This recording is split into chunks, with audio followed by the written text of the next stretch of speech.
this slide, I am going to explain about productivity.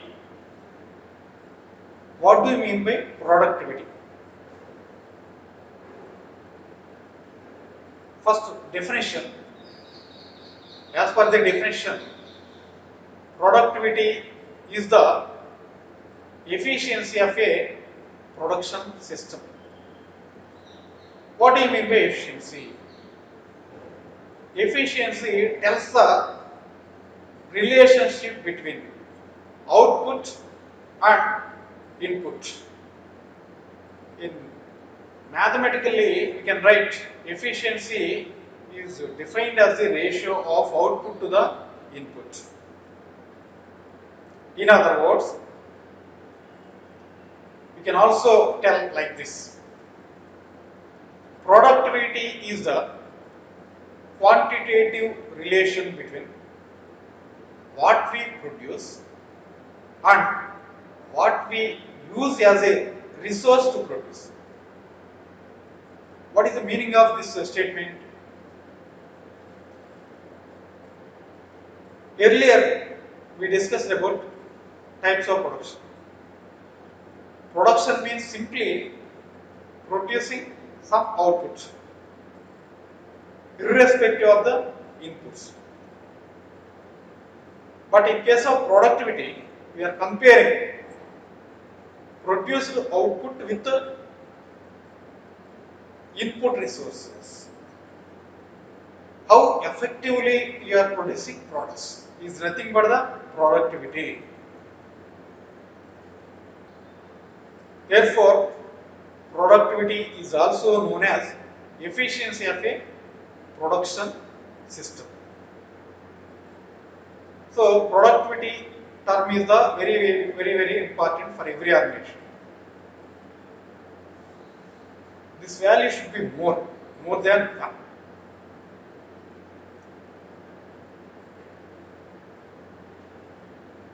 If the productivity is more, means nothing but we are utilizing all the input resources efficiently. Efficient in the sense, for example, in the case of people, reduce idleness of people, manpower. Similarly, raw materials side, reduce wastage of materials, maybe in the form of scrap.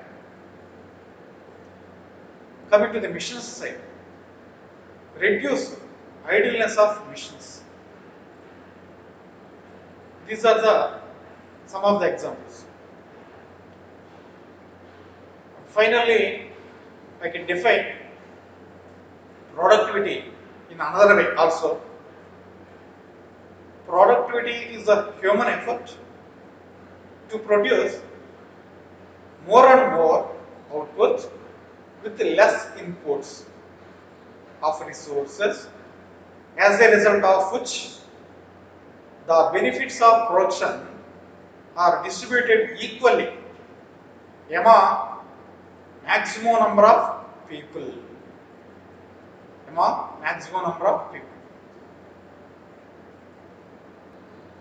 Next,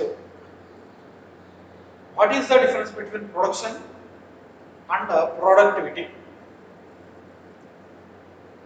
Production of any product or service is the volume of output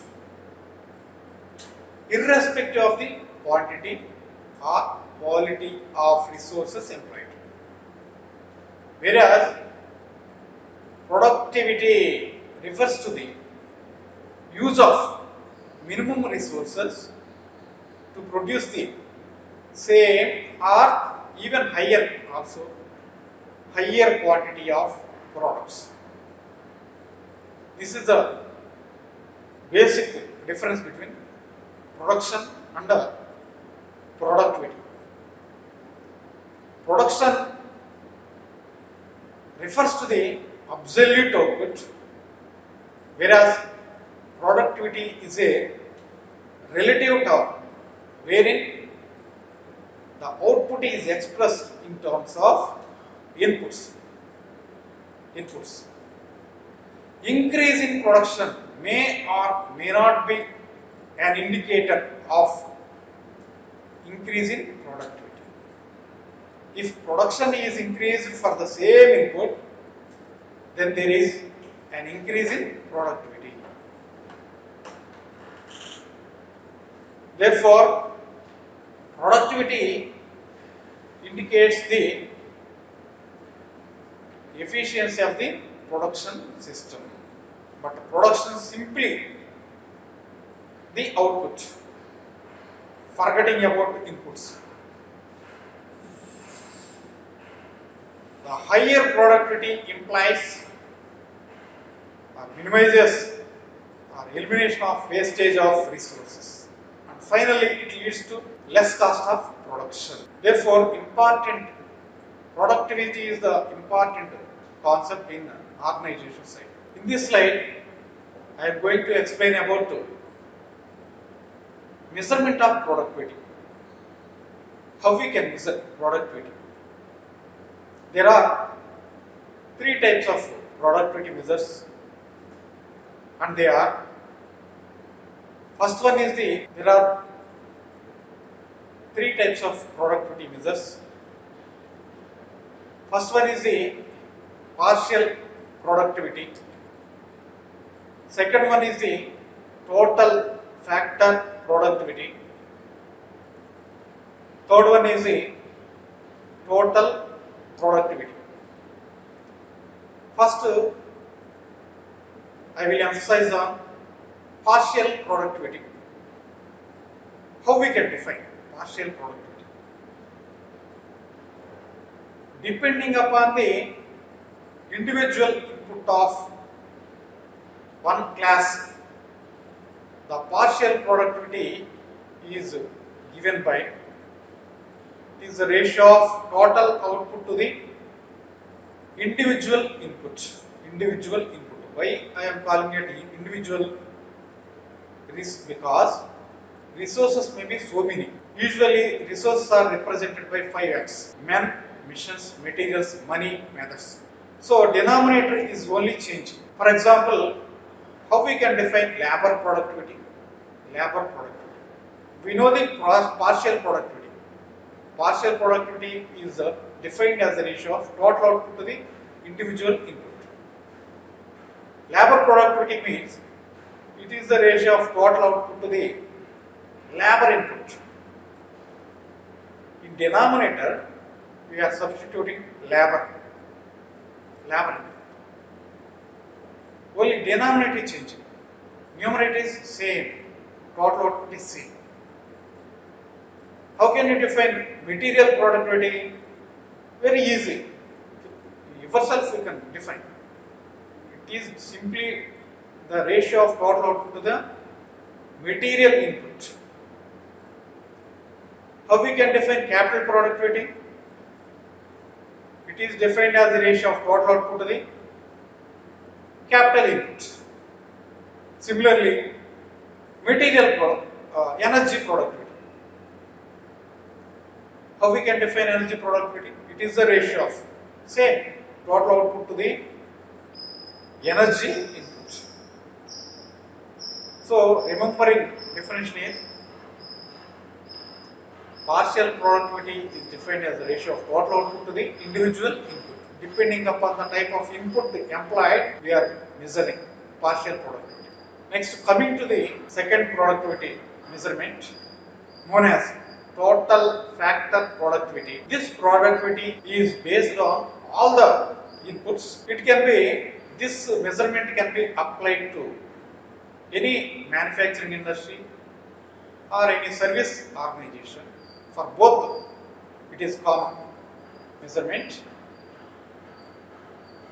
This definition is total factor productivity is defined as the ratio of total tangible output to the total tangible input. First, what do you mean by tangible? Here, tangible is a new word to you. Tangible means products and services we can see with our eye, we can touch with our hand. known as a tangible. Services we cannot see, we cannot touch with our hand. That is known as intangible. Therefore, for tangible output means it is the value means money value of finished goods produced in terms of money we are expressing. Plus semi-finished goods. Semi-finished goods means what? Some of the processes are completed, not all processes. Therefore, it is a middle stage of goods known as semi-finished goods.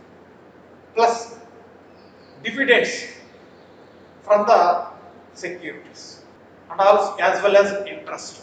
This is about total tangible output. Next, coming to the total tangible input.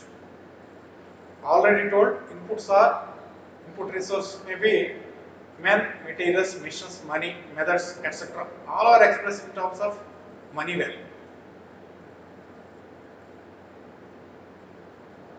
So finally, we can say total factor productivity is defined as the ratio of total tangible output by total tangible input. And the last one is the total productivity. What is the speciality of this productivity? Is there any difference between second measurement and third measurement? Yes, absolutely. It is given by the total productivity is given by the ratio of total output to sum of all input factors. Sum of all input factors. That means it is reflected on combined impact of all the inputs on the outputs.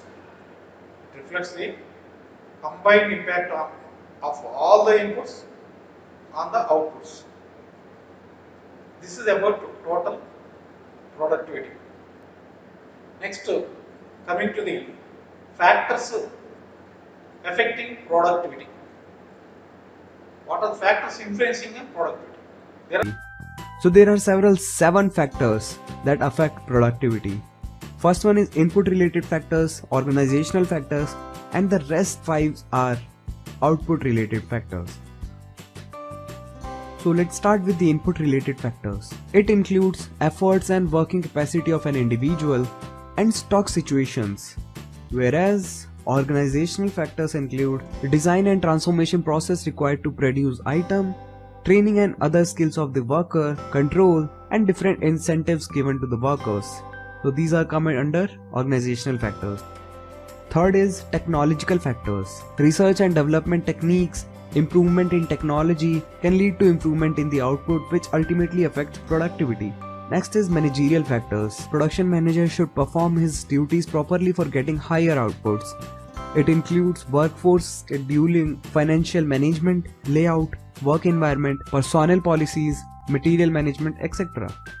Fifth factor is labor factors. It refers to the degree of skill of the workers, health, attitude towards management, training, discipline, etc.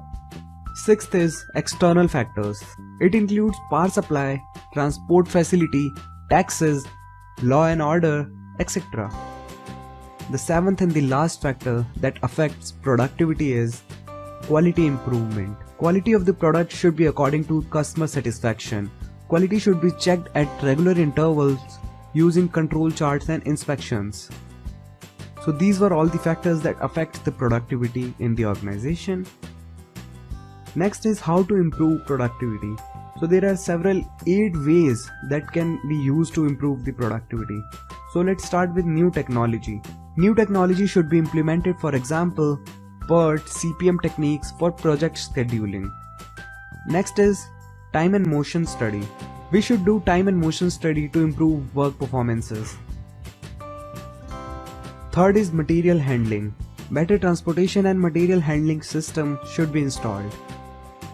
Fourth way is through incentives. Workers should be given work incentives so that the productivity can be increased. Fifth is resource utilization. Resource should be utilized fully to ensure maximum productivity.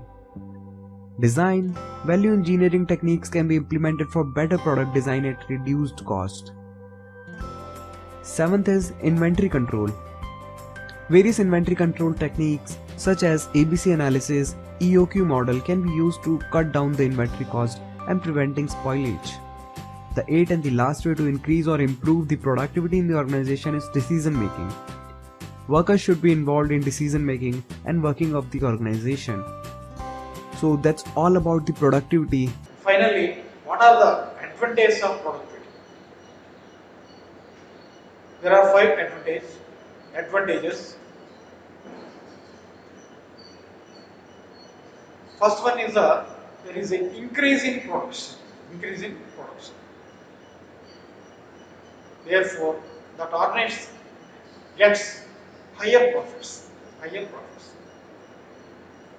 Second point is the produced products will be cheaper. Cheaper means at lowest prices. We can offer products or provide some service. And third point is all the people working in the organization are benefited due to higher wages and bonuses can be allowed to workers because of large profits. If the organization gets large profits or maximum profits, means management distribute a part of profits to the working in the organization of that people. So all the people gets higher wages and bonuses. Ultimately, there is an increase in the standard of living of the workers. And also, it is a benefit to the government by taxation due to higher profits earned by the organizations. More revenue. Government gets more revenue. These are the five important advantages of productivity.